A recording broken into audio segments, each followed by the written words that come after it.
Picture this. You're sitting in a classroom watching the Nintendo Direct with all your friends huddled around a phone. And then it starts. Everyone's freaking out because you can see how the camera moves, or how the starters, they're so cute. Oh no, there it is. The tree. From then on, everything changed. What? They're not adding all the Pokemon into the game? That tree looks really ugly? The entire game, it's being spoiled online, and more pictures of that stupid tree. This is the history of Sword and Shield.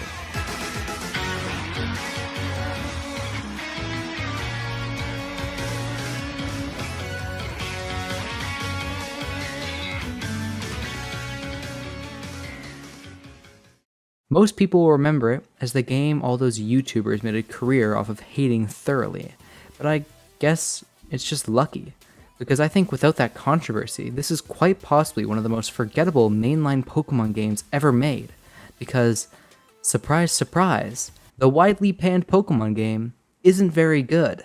So, first off, let's talk about the good, because some of it really is. Firstly, this game is obviously trying its best. The devs, I imagine, put all the time they could into this game.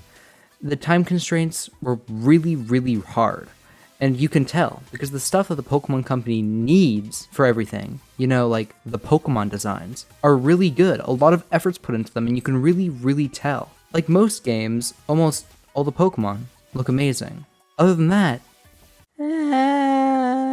not really. Now let's go on to the negative. Starting off with the region.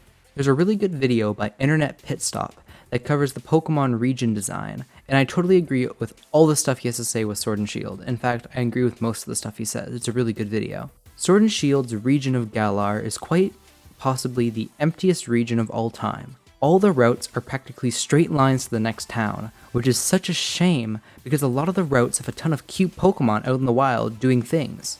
I hate to say this, but without HMs, there isn't a reason to come back to most routes. There are a few patches of water that you can ride back to when you upgrade your bicycle later, but gone are the days of vast exploration where routes had great items hidden behind late-game HMs that forced you to backtrack if you wanted to get the really good stuff, and explore these routes that they've painstakingly designed.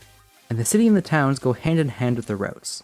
No matter how cool some locations in this game look, there is simply nothing to do besides the gym and clothing shop. In old Pokemon games, almost every city has a unique landmark that trainers can explore. A lighthouse, a Pokemon graveyard, every single town had something to do. In Sword and Shield, there's spots that could have something to do, but you just simply can't enter, like a lighthouse in whatever the water-type gym leader city is called. All we have is a pretty mushroom forest, a massive London-sized city, and a literal hallway of a town, all with the same extra content.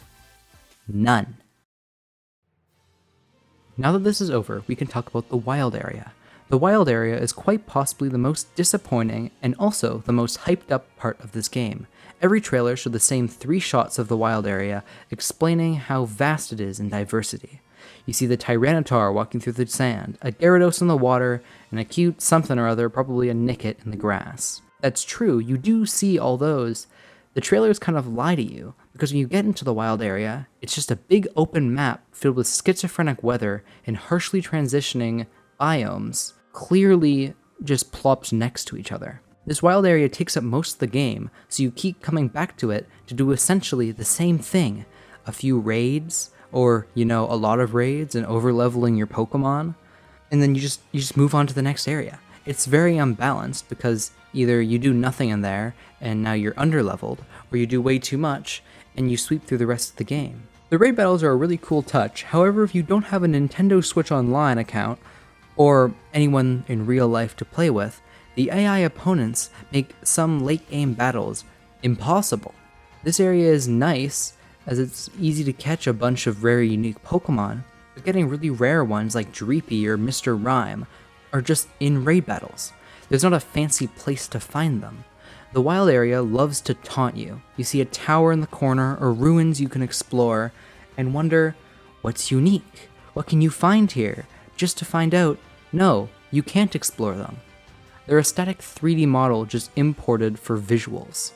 All the little nooks and crannies of the wild area are completely void of utility, and no matter how many cool Pokemon you can catch, or how many hours I personally spent in the zone, you just are left wanting more. Once again, it's not the developers, as they were probably rushed, but everything in this game just feels like they needed a little bit more time in the oven. Lastly, I want to talk about the Pokemon battles, because to be fair, they're actually pretty decent. You have a wide range of different opponents, some with very cool designs, like even the trainers have wild designs that you've never seen in Pokemon before, and the gym leaders are designed immaculately. It's just, there isn't anything to do with the gym leaders. You go into their gym, beat them, and leave.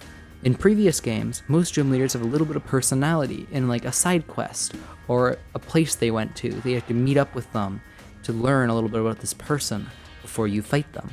Without dialogue, it just leaves your trainer to feel like a mindless drone sweeping everyone. This leaves the game to go by so incredibly fast, while also keeping the pacing so, stumbling over itself. My most annoying pet peeve of this game is right at the end of the game, where you spent the whole game in a super fast-paced rush to the Pokemon tournament, whatever it's called, but when you get to the champion, the game cuts you off and decides now it's time to introduce the evil team, by Chairman Rose right at the end, with very minimal setup. But when you finally deal with Chairman Rose and beat the evil legendary Pokemon, you fight the champion. The champion is actually kind of a difficult fight that you know is kind of worth it. Granted, the fight being good is a positive thing, and I'm happy that it's in the game, but it's so much better than what this game actually deserves.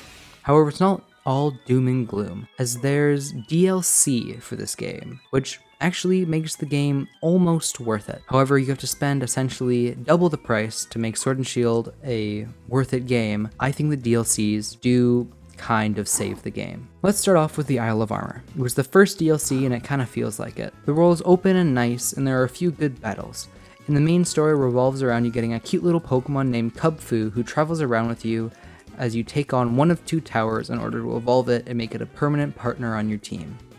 It's a cute little story with an actually well-made island that looks significantly better than the main wild area in the game. After that, there isn't much to do, other than finding a ridiculous amount of Diglets for a reward that I actually don't know because I didn't do it, and then you move on to the Crown Tundra. The Crown Tundra DLC is really what I think makes this game worth it. You follow around a snowy wonderland as you encounter many legendaries, including the new legendary named Calyrex, and you help him take back his rightful place among the legends of the Crown Tundra. On this adventure, you also meet the Galarian forms of Articuno, Zapdos, and Moltres.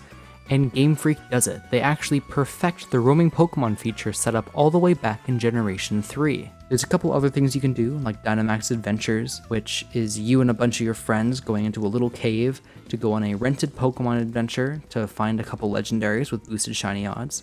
It's actually really fun. Granted, you can't do it for very long or else it gets a little bit boring. Both DLCs are very short, and it leaves you wanting more because you realize how much worse the main game is than this. And that's it. That's Pokemon Sword and Shield. It is a lackluster game saved by its pretty okay DLC. All I have to say is I really truly hope Scarlet and Violet really take everything this game set up and just blow it out of the water. Because as it stands, Sword and Shield is a C tier. Not a horrible game, because the DLC saves it. However, having double the price of a normal Pokemon game to be competent is kind of a hard bargain.